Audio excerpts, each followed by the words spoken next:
Chapter 2 Stormcloud to Prelude to War.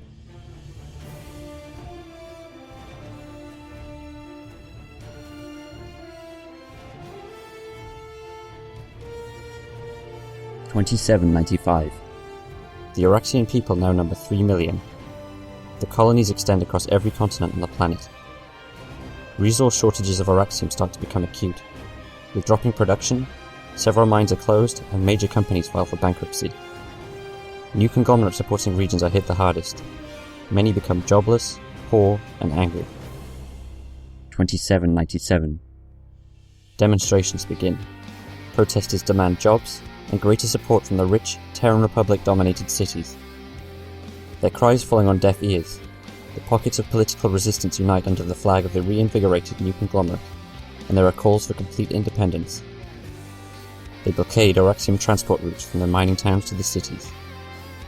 2798. Terrified of the prospect of Auraxium shortages destroying the modern way of life in the cities, the Terran Republic-led government violently represses the protests. Military forces are posted to guard the supply routes from the mines. The peaceful protests are quickly stamped out, but the simmering resentment is not. 2815. Based on the discoveries from the wreckage of ancient spacecraft, Vanu scientists uncover what appears to be a blueprint for a beam device to permanently open the wormhole to Sol. Galvanized by the tantalizing possibility of permanent access to their homeland, Auraxis turned its limited remaining resources to the construction of a prototype vessel in time for the next wormhole opening in March 2837. 2830. Great ships are prepared to travel through the wormhole, each large enough to hold 20,000 people. The Bastion, Aurora, and Orion are unveiled as the pride of the Terran Republic, New Conglomerate, and Vanu, respectively. A planet-wide ballot is opened up for lucky Auraxians to be the first passengers aboard the fleet.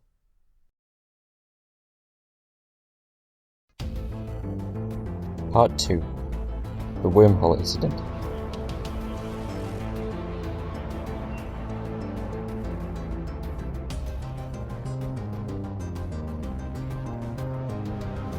March 27th, 2837. The tri-factional fleet approaches the Wormhole. For 2 days, the plan works as expected, and the prototype beam vessel holds the wormhole open. On 29th of March 2837, there is a massive explosion, and the fleet is torn apart. The New Conglomerate and Vanu colony ships are obliterated. The Terran Republic ship, the Bastion, survives the blow, and limps back to the planet with the survivors. The wormhole slams shut. Auraxis is alone for another 98.3 years. The recriminations upon the return of the Bastion to Auraxis are fierce. The Terrans blame the New Conglomerate for a terrorist attack upon the fleet. The New Conglomerate and Vanu accuse the Terran Republic of staging the terrorist attack in order to win supremacy of the skies. The true story is never revealed. 2837-38. In the aftermath of the wormhole incident, protests in New Conglomerate-held regions erupt once more. The Terran Republic responds forcefully to quell the protests. Not willing to give up so easily this time, well-prepared New Conglomerate supporters begin violent resistance in several of the mining towns. There are simultaneous attacks at regional Terran police stations and on Auraxian convoys in the borderlands. New Conglomerate political and business leaders deny any connection between themselves and the insurgents. 2839-44. Sensing the storm clouds of war, the leaders of the Vanu feel that following the restrictive edicts of the Terran Republic is holding them back, and they will never be free. Now is the time to lead their people off Auraxis. They begin construction of a giant spacecraft called the Ark, in which the entire Vanu people can escape Auraxis and colonize a new world together. They also commence secret research programs in the wastes of Esmir to prepare their people for the journey, including work on rebirthing and human augmentation technology.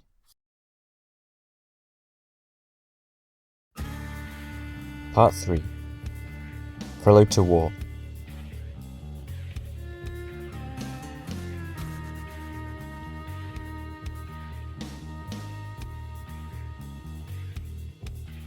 (2844). Suspicion and anger between the factions increases by the day. The tension is punctuated by bombings and insurgent assaults in the metropolises, which the Terran authorities blame on New Conglomerate terrorists. March 2844. Through a newly discovered artifact, a team of Vanu, Terran and new conglomerate scientists discover the missing link to rebirthing technology at Xenotech Labs. Mammal subjects appear to be able to remember lessons learnt in previous lives. Large-scale trials to confirm the findings begin immediately. April 2844. An explosion in the Amarician capital. The Terran Republic president barely makes it out alive. Terran representatives in Congress are enraged. Despite their denials of all involvement, several high-profile new conglomerate politicians and business figures are arrested and imprisoned in the maximum security prison compound in the Chaos Desert. Curfews and restrictions of assembly are implemented across Terran territory.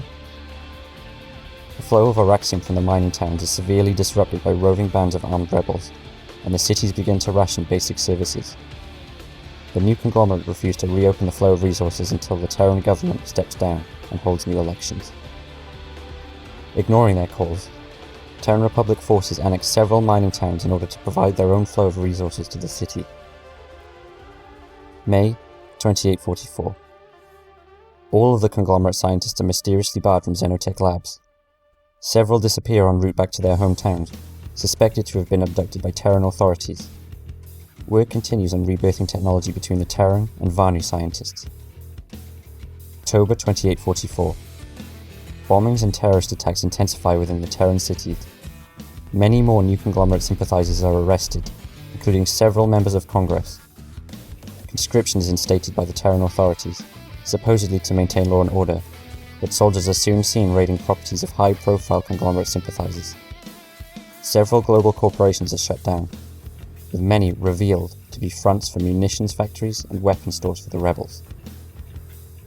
Scientists at Xenotech finally discover a method to rebirth humans so that their memories and knowledge remain fully intact. However, the press conference to announce this great discovery is cancelled just minutes beforehand by Terran officials without explanation.